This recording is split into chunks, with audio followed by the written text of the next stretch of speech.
Más de 8,5 millones de españoles fuman a diario, lo que provoca alrededor de 63.000 muertes cada año y elevadísimos costes para la salud pública. Pese a que en los últimos años ha disminuido el número de fumadores jóvenes, una nueva moda amenaza nuestra salud. Son los vapeadores y las cachimbas. Se trata de prácticas con una baja percepción de riesgo que, sin embargo, pueden introducir sustancias cancerígenas en nuestro cuerpo y además convertirse en la puerta de entrada a la costumbre de fumar. ¿Cuál es la situación de España respecto a otros países de nuestro entorno? ¿Cuánto nos cuesta el tabaco a los españoles? ¿Qué queda por hacer para erradicar el tabaquismo? Hoy en Plaza al Día, tabaquismo, una amenaza a la salud y a las cuentas públicas.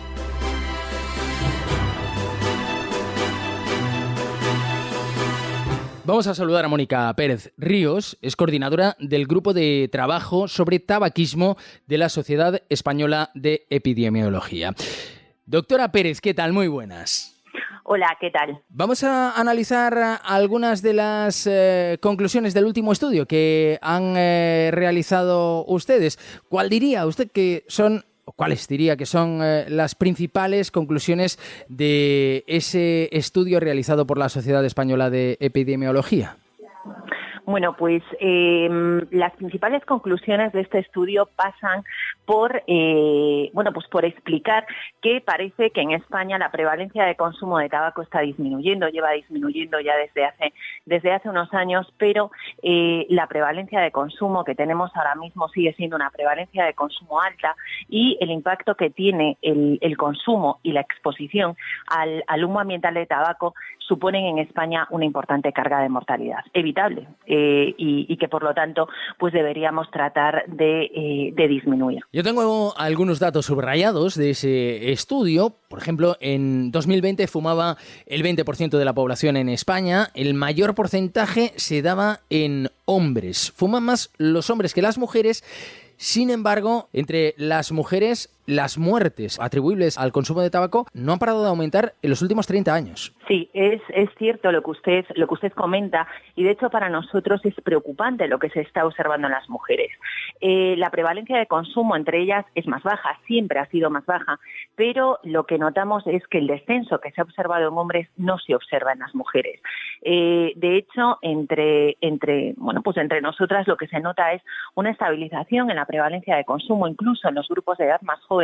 En determinados momentos temporales, lo que se ve es que la prevalencia de consumo en mujeres jóvenes llega a superar la prevalencia de consumo entre los hombres más jóvenes y todo esto, lo que está haciendo es impactar en la mortalidad atribuida al consumo. Mientras que en los hombres la mortalidad atribuida disminuye, en las mujeres no estamos observando esto. Y de hecho, lo que resulta especialmente preocupante es el aumento de la mortalidad por cáncer de pulmón entre las mujeres, principal marcador de consumo de tabaco en los años previos. Las políticas de control de tabaquismo, deberían enfocarse o deberían potenciar el cese en el consumo de tabaco entre las mujeres e incluso se debería trabajar con campañas de prevención primaria orientadas al sector femenino para disminuir la incorporación de la mujer al consumo de tabaco. Otro de los datos que yo tengo subrayado y que no sé si sorprende, al menos a mí me llamaba la atención por el hecho de que las campañas antitabaco son relativamente modernas, es que el grupo donde mayor prevalencia hay en el consumo de tabaco no es el de los más mayores, sino el que comprende a la población de entre 25 y 44 años. Sí, a ver, piense que dentro de los grupos de edades más avanzadas, ahí ya el número de fumadores, desciende, en parte porque algunos han dejado de fumar, se han pasado de fumadores a exfumadores y porque, la mortalidad atribuida por enfermedades asociadas al consumo de tabaco es especialmente relevante en los grupos mayores de 65 años. Dentro del grupo poblacional que usted comenta, en donde están las prevalencias de consumo más altas, es importante destacar que también están las prevalencias más bajas de exfumadores. Y es por eso que en esos grupos tenemos esas prevalencias de consumo que son las más elevadas. Por tanto, parece que hay menos fumadores en las edades más avanzadas, porque quienes vienen fumando desde que son jóvenes, en un número importante han perdido la vida, debido en gran parte al consumo de tabaco. Sí, hombre, cuando nosotros pensamos en la mortalidad, lógicamente en sociedades avanzadas como la nuestra, la mortalidad sucede a edades avanzadas, pero nosotros aquí, en relación con la mortalidad atribuida al consumo de tabaco, lo que nos gusta destacar es el otro lado de lo que usted está diciendo, que el 21% de las muertes atribuidas al consumo de tabaco suceden en menores de 65 años. Entonces, bueno, estas serían muertes en su mayoría pues evitables, y para nosotros eso es uno de los mensajes más importantes que tenemos que dar: mortalidad por debajo de los 65 años, que debería ser evitada. ¿Cuántas personas mueren en España cada año por el consumo de tabaco? Nosotros lo estimamos aproximadamente en 60.000, 65.000. Hablamos de un punto medio que podría estar en torno a las 63.000 muertes anuales en adultos. Entonces, es un número, la verdad es que es una cifra muy, muy, muy elevada. Cuando hablamos de diferencias, de grupos donde hay mayor cantidad de fumadores, nos referimos a los grupos de edad. No sé si también hay diferencias en cuanto a estratos sociales o nivel de estudios. Sí, en función del nivel de estudios, lo que se observa en sociedades avanzadas como la nuestra es que a medida que aumenta el nivel de estudios disminuye la prevalencia de consumo, lo cual, pues esto también es otra fuente muy importante de desigualdad a nivel social.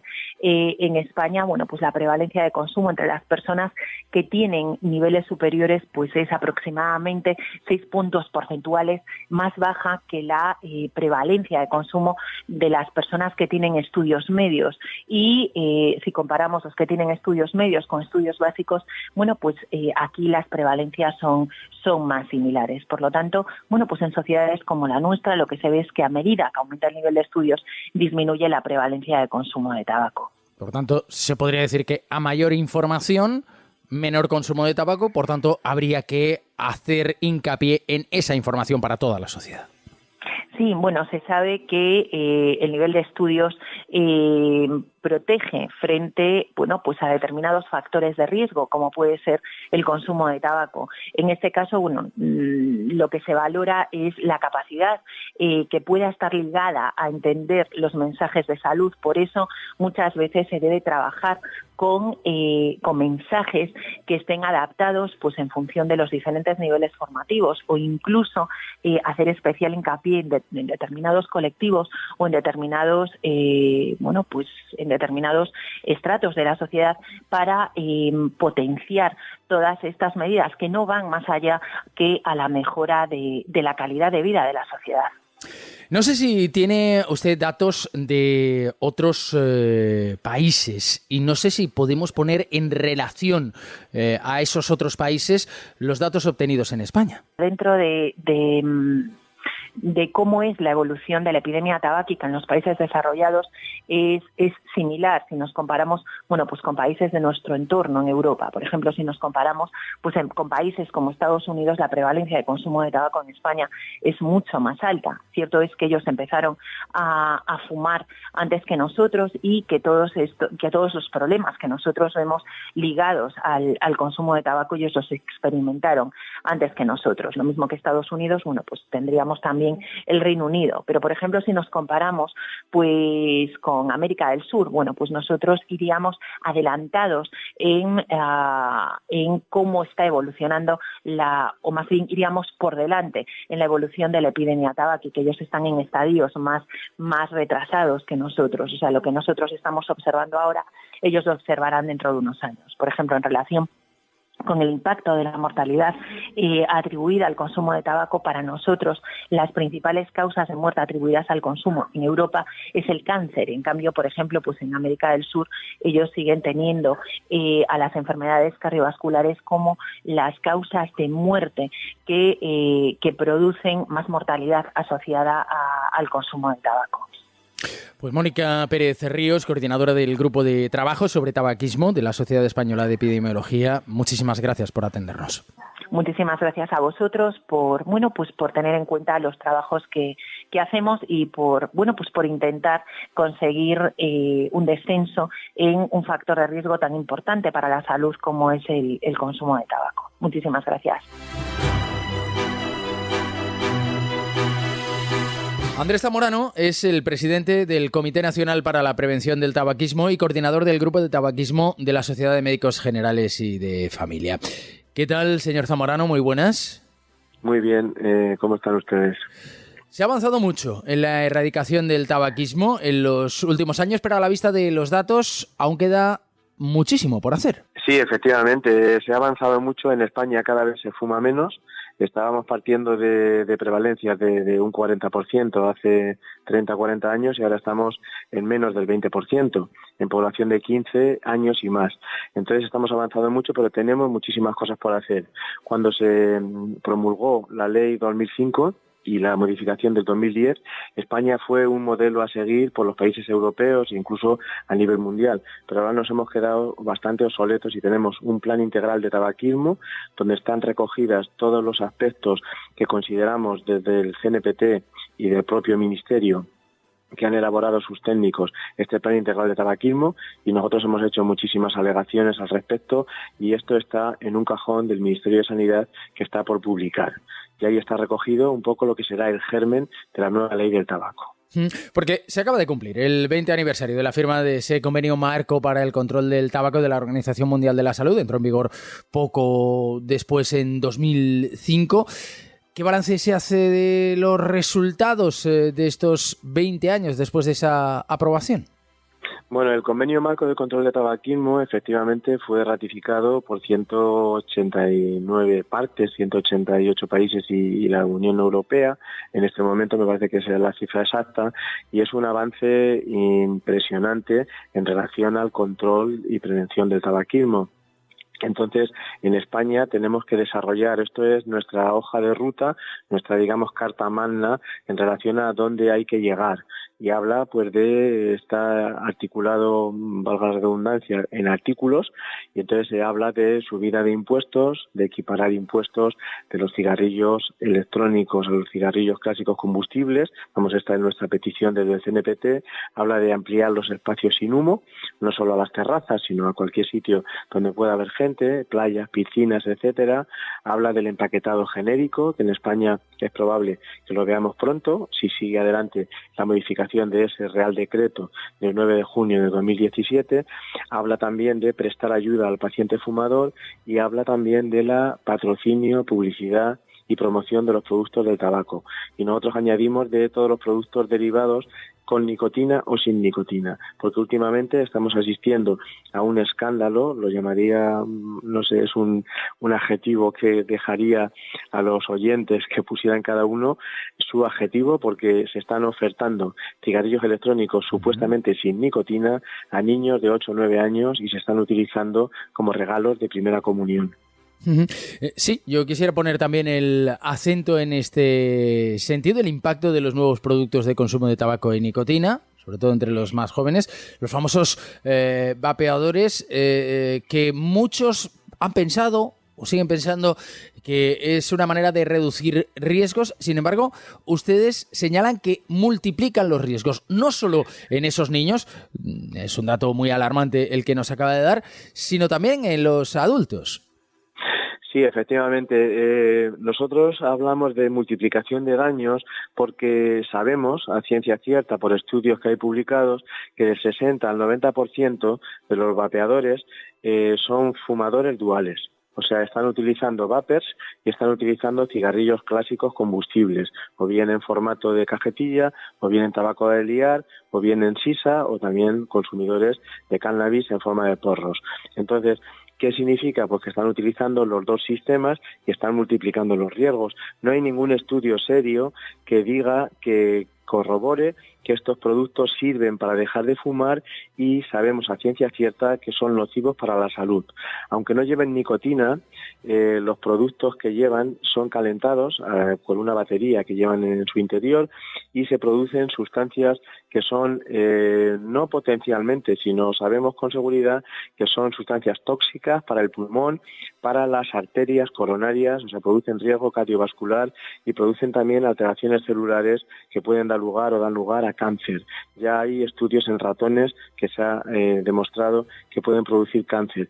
Y tenemos que tener en cuenta que todos los productos del tabaco y estos derivados, los efectos fundamentales aparecen muchos de ellos a los 15 o 20 años. Por tanto, todavía no tenemos datos reales de qué puede pasar con los cigarrillos electrónicos, con los vapers, pero nos lo estamos imaginando, puesto que estos estudios ya apuntan a que hay daño pulmonar, daño cardiovascular y daño celular.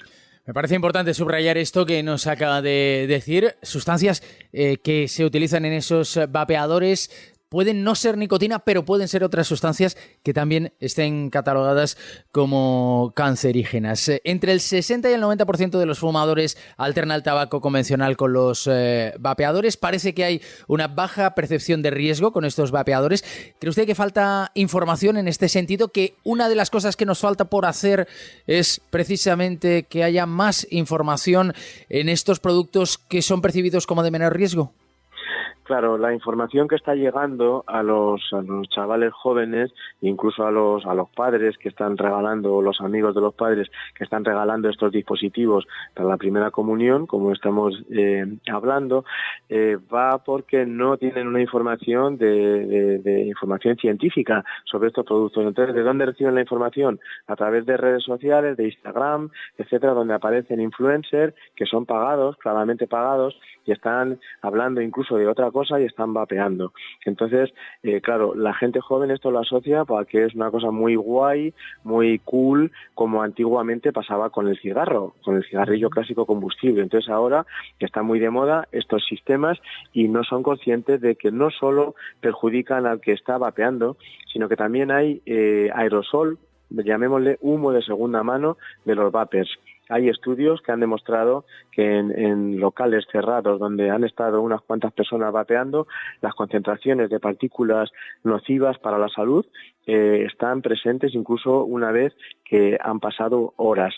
Entonces hay unas partículas que son las PM2,5, que son partículas ultrafinas que llegan a partes profundas del pulmón y que esto está presente en los aerosoles de los cigarrillos electrónicos, que recordemos que no es vapor de agua, son aerosoles cuya definición de aerosol es suspensión de partículas sólidas y líquidas.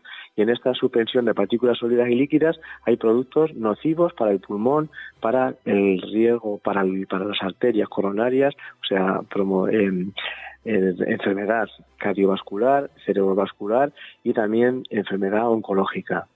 La legislación actual impide la venta de productos de tabaco a menores de 18 años, pero en el caso de los vapeadores, en la mayoría de establecimientos no se menciona ninguna prohibición durante la venta, tampoco advertencia sanitaria en el etiquetado.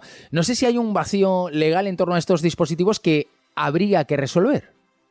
Hay muchísimo vacío legal porque tengamos en cuenta que la ley del tabaco, que falta mucho, como acabamos de decir, falta mucho por mejorar, porque nos hemos quedado obsoletos, pero la ley de estos dispositivos, puesto como no llevan tabaco, pues entonces está sujeta a otro tipo de legislación, que es una normativa, una directiva europea de 2014, y que aquí en España se resolvió con un real decreto, este real decreto que ahora se quiere reformar, del 2017. Entonces hay un vacío legal hasta tal punto que nos ha llegado alguna noticia que en algunos cines, en concreto de Granada, había gente vapeando.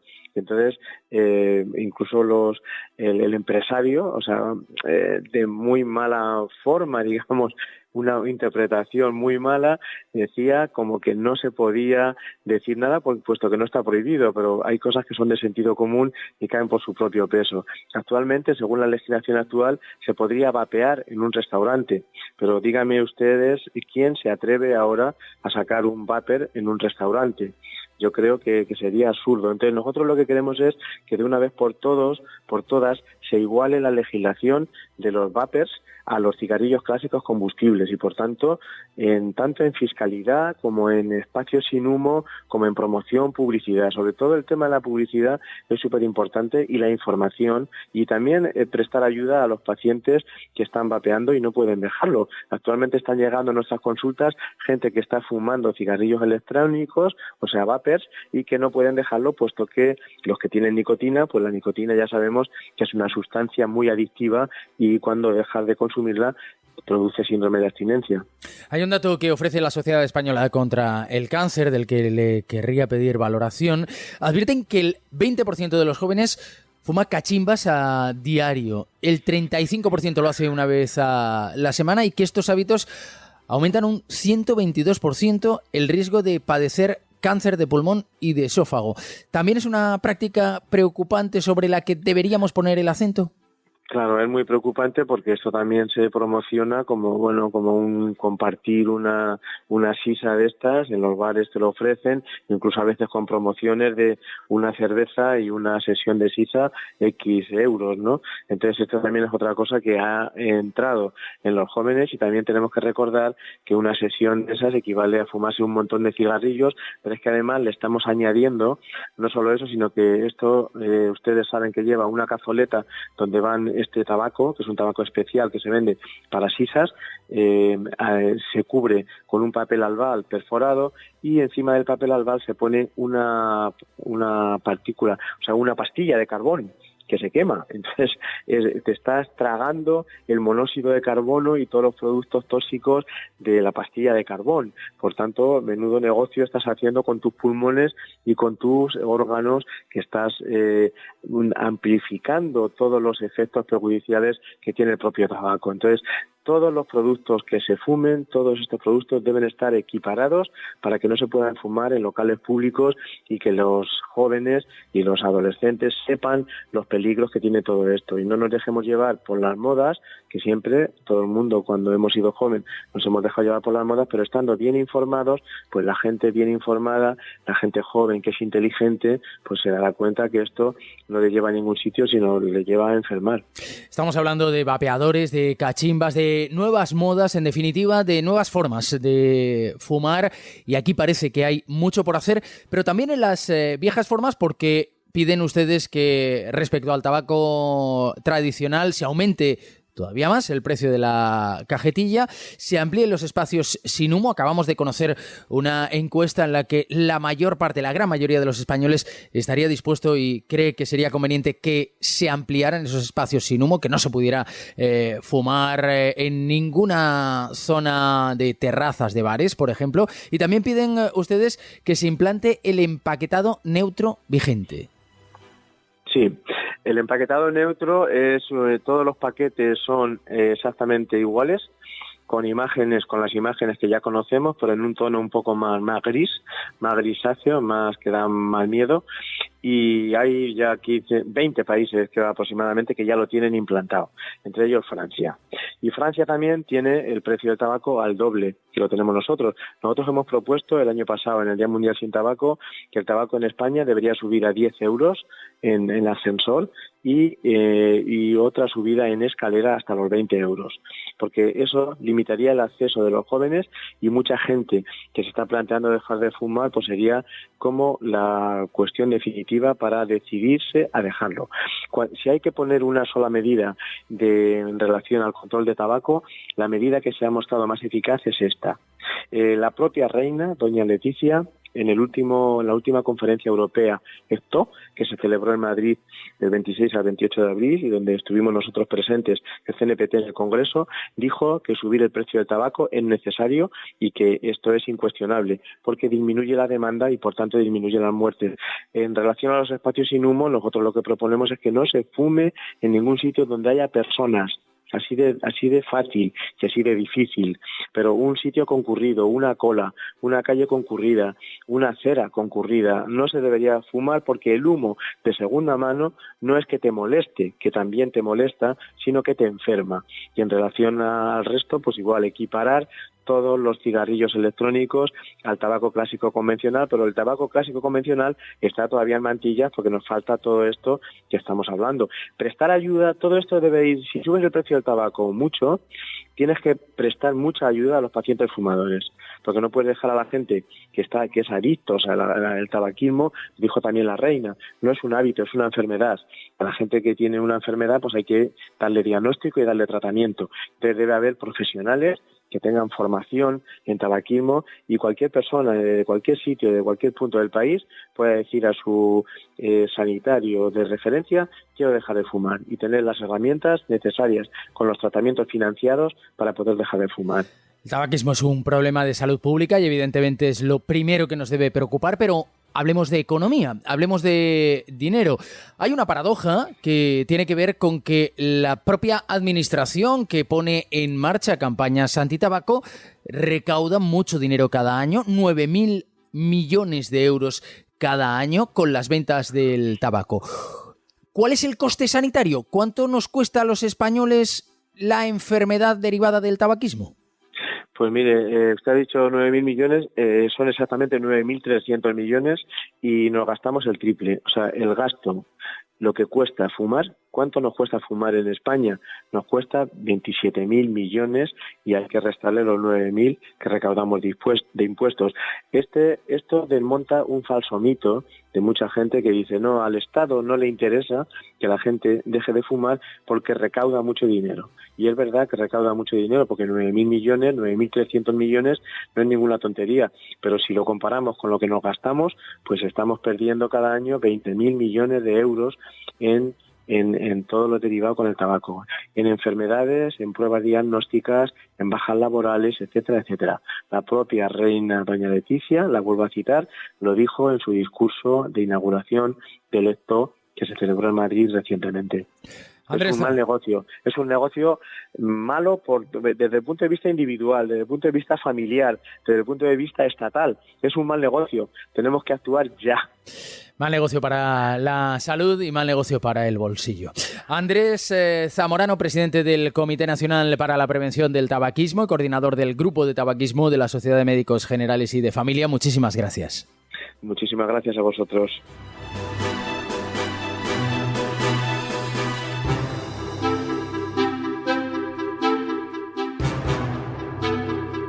Hoy es un día como cualquier otro y cualquier día es bueno para dejar de fumar.